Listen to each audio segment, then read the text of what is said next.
welcome to Storytime with Tina Glasneck. I'm your host, Tina Glasneck, and today we're reading Haunted House.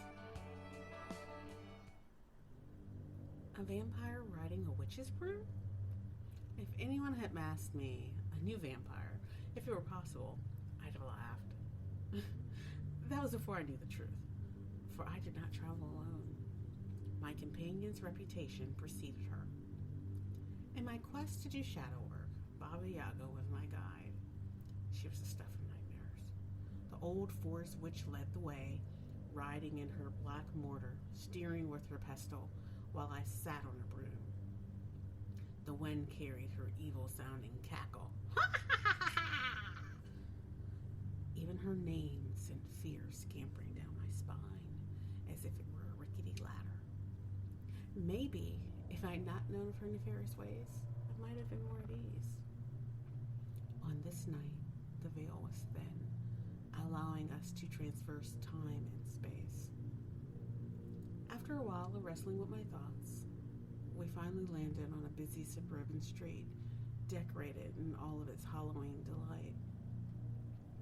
Baba Yaga turned to me, emaciated, with deep wrinkles etched into her face, razor-sharp iron teeth in her mouth. She called my name. Leslie, this way. With her bony, long fingers, she motioned for me to follow her. We walked a bit in silence as the sound of her long knife, barely visible in her tattered skirt, scraped against the sidewalk. What's happening here? I asked Baba Yaga. I wasn't sure I really wanted to know. This reminded me of the picturesque scene from the beginning of a horror movie, where the moon glowed.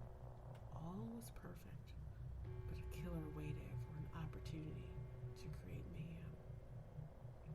And all the people were unaware of the danger right behind them. My heart whacked against my ribs. My mouth went dry.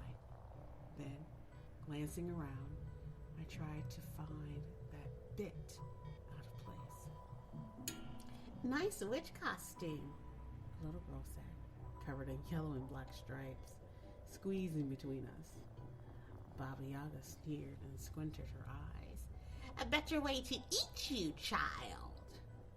The little bumblebee girl yelped and raced off. A good thing, too. With the porch lights lit up, scary pretend monsters decorated the yards.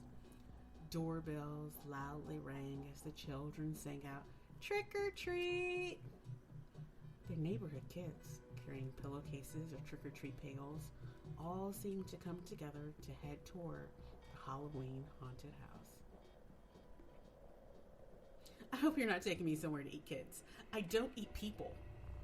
My breathing shook, panic lacing every word. Tonight is the night you learn the truth. She waved me onward as we entered the forming crowd. Truth was relative. It was like a game of craps. It all depended on who was rolling the dice and how hard. Loud laughter before me mixed with the rustling of golden leaves on the breeze. 1980s pop music blasted. Following the people on the sidewalk, I trembled, but not from the chill. Something strange stirred. Something long forgotten. The mind is a vault of memories, including things we'd rather forget, Baba Yaga warned. Did I catch a hint of distress? My gaze landed on a woman with a black lace umbrella, who sashayed a few feet before me as we moved forward. Catching only her profile as she glanced to the side, her alabaster skin appeared flawless. Then we came to a stop before a gray dwelling.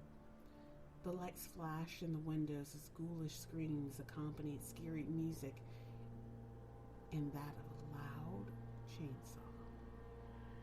Located back from the street, the slate-painted castle-like structure was the perfect scene to be a sinister haunted house. Outside, in the high hedges, skeletons and mangled human body parts littered the area as if a monster or serial killer had tossed the dismembered remains haphazardly to the side. Fake tombstones rested on the leaf-colored lawn, while mannequins with ethereal sheets and burning orange eyes unblinkingly stared. The sound of a child's voice made me look further up the line, and that is where I saw my mother. Recognizable at once. She was a little younger, sure, wearing large rimmed glasses with her brown hair teased and feathered. She dressed up as her usual green-faced witch. The haunted house? I muttered aghast. My jaw slacked as I felt my eyes widen in terror.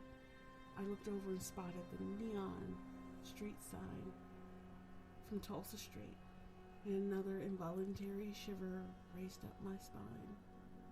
The house of nightmares I'd repressed. Welcome to your past, Baba Yaga said. Entering the dimly lit front room to my left, a man dressed as a vampire rose in a coffin to scare us, shouting, "Boo!"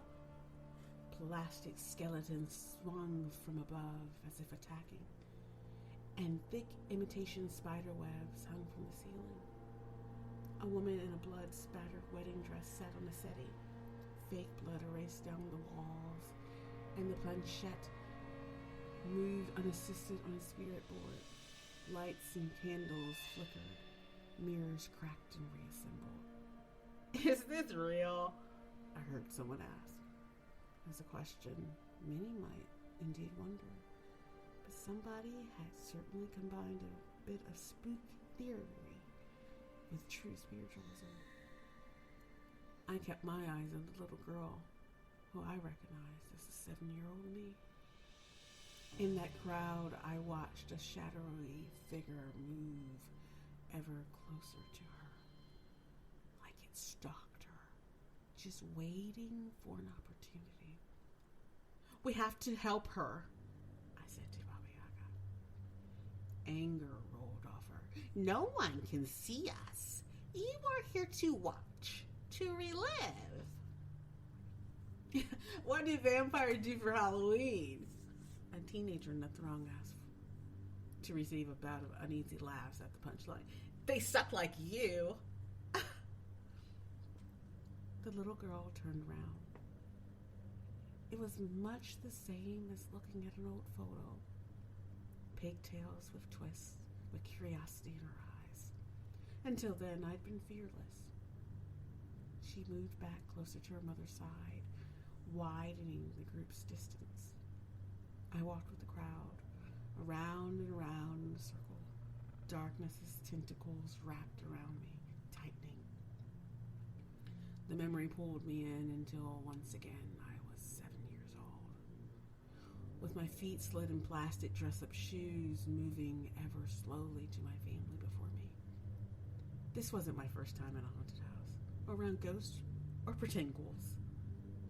The stench of musk mixed with the acidity of paint hit me as arms struck out to lift me and pull me into the darkness. A small scream escaped before a calloused palm clamped down tightly over my mouth, yanking me back against what felt like a human wall. I kicked, screamed, my fingernails clawed into the grown man's hand. No one saw. Pointy elbows rammed into all that I could, feet dangling. The plastic shoes clunked to the ground as more fake ghosts and ghouls caused the house's visitors to scream in delighted horror. No one saw my fight. My fear tasted like burnt candy apples. His breath seared my cheek.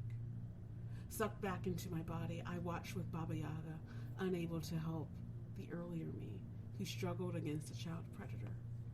Anger mixed with my inability to do anything to change what had happened. What was happening? "Pay attention or you will miss it," Baba Yaga said. I spotted the woman in black again. Her cat-like eyes flashed, turning from amber brown to glowing red, while her rosebud lips thinned into a grim line. Then, with that umbrella she carried, she cracked it across the man's skull, causing him to release the 7-year-old me. The child me scurried away, having escaped the evil, and I turned to the woman in black. She snarled, revealing flames. "Charles," she tisked, lifted the athletic man and dragged him by his throat, with one hand back behind the curtains where he went to carry the 7-year-old me. This scene would haunt me forever. The fear of what had rested on the other side of that darkness, knowing that there was no way I could have escaped on my own. "A vampire saved me?" I asked. My throat burned with unshed tears. "The heroes are often demonized. Those who are villainized, you must ask why. Morality is muddy. Life is messy. Nothing is as absolute as myth, folklore, and even rumor would have you believe." "Why are you showing me all of this?" I asked, unsure if I could continue to see such. "Shadow work, dear. You can't move forward, carried a bunch of branches as your burden." "Baba Yaga? But why? Why must I experience this again?" This memory I pushed so far down, buried it so deeply, never to have to consciously remember it, but it was always there. It tarnished the unexpected touch and how trust could be so easily broken. Assault broke the social contract of acceptability, even for an impressionable child like me. How many others had he victimized? How many hadn't escaped? And sure, a few had said how I'd misunderstood over the years, accused me of falsely remembering the horror. But no matter how old the memories become, the trauma always remains. Baba Yaga was right. I've been carrying this with me, an unwanted tenant, while yearly I picked at the emotional scar. The sounds of Halloween's long gone brought up feelings of terror, despite my repressed thoughts. "Do you wish to see what she did to him?" she brought. "That would make me no better than him? No." I shook my head. "I don't want vengeance, but freedom. Freedom. Yeah, freedom." "Remember that desire. For when you let something go, you mustn't call it back to you." She outstretched her hand when I took it. "Now come. There is more which we must accomplish this Halloween night."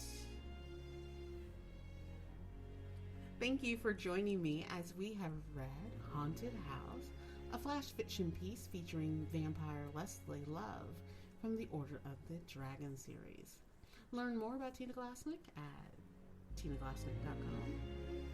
And this has been Story Time with Tina Glasneck. I'll see you next time.